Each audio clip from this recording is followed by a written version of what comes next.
أعوذ بالله من الشيطان الرجيم. بسم الله الرحمن الرحيم. الرحمن علم القرآن، خلق الإنسان علمه البيان. الشمس والقمر بحسبان، والنجم والشجر يسجدان. والسماء رفعها ووضع الميزان، ألا تطغوا في الميزان. وأقيموا الوزن بالقسط ولا تخسروا الميزان. والأرض وضعها للأنام، فيها فاكهة والنخل ذات الأكمام. والحب ذو العصف والريحان، فبأي آلاء ربكما تكذبان. خلق الإنسان من صلصال كالفخار، وخلق الجان من مارج من نار. فبأي آلاء ربكما تكذبان. رب المشرقين ورب المغربين، فبأي آلاء ربكما تكذبان. مرج البحرين يلتقيان، بينهما برزخ لا يبغيان. فبأي آلاء ربكما تكذبان. يخرج منهما اللؤلؤ والمرجان. فبأي آلاء ربكما تكذبان.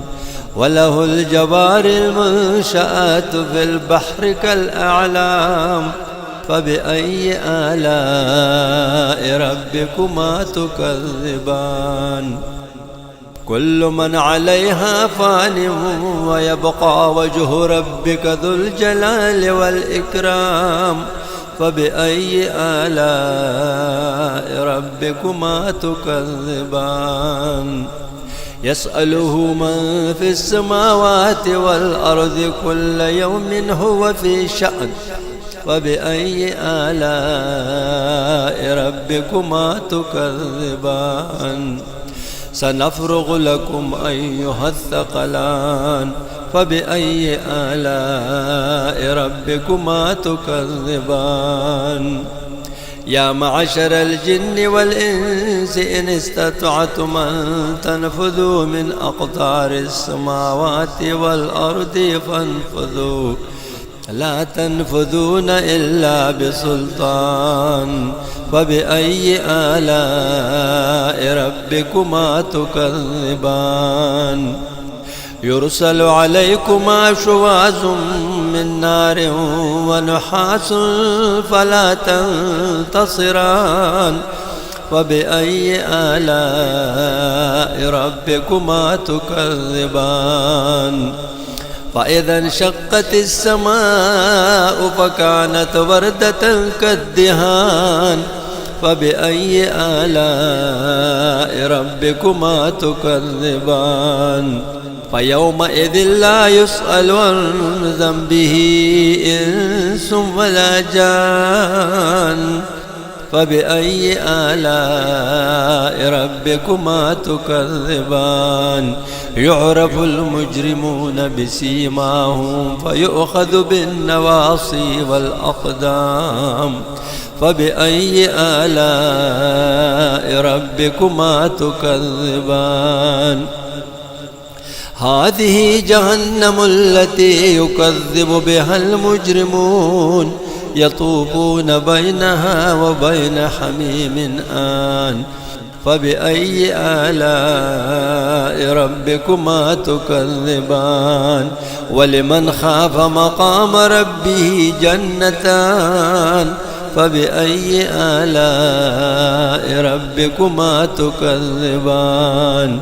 ذواتا أفنان.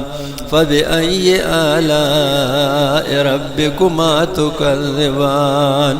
فيهما عينان تجريان. فبأي آلاء ربكما تكذبان.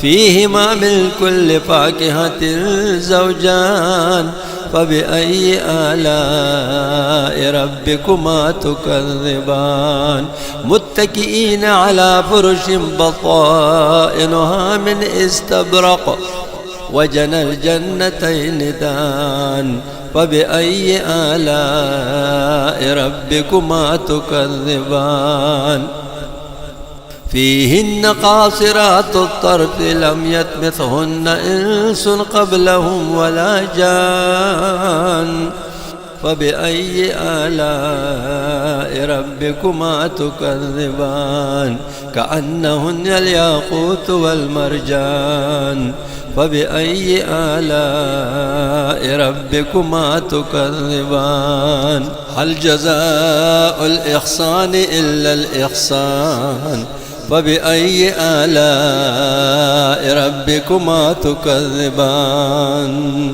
ومن دونهما جنتان فبأي آلاء ربكما تكذبان مدهامتان فبأي آلاء ربكما تكذبان فيهما عينان نضاختان فبأي آلاء ربكما تكذبان فيهما فاكهة ونخل ورمان فبأي آلاء ربكما تكذبان فيهن خيرات حسان فبأي آلاء ربكما تكذبان حور مقصورات في الخيام فبأي آلاء ربكما تكذبان لم يطمثهن إنس قبلهم ولا جان فبأي آلاء ربكما تكذبان متكئين على رفرف خضر وعبقري حسان فبأي آلاء ربكما تكذبان تبارك اسم ربك ذي الجلال والإكرام صدق الله العظيم.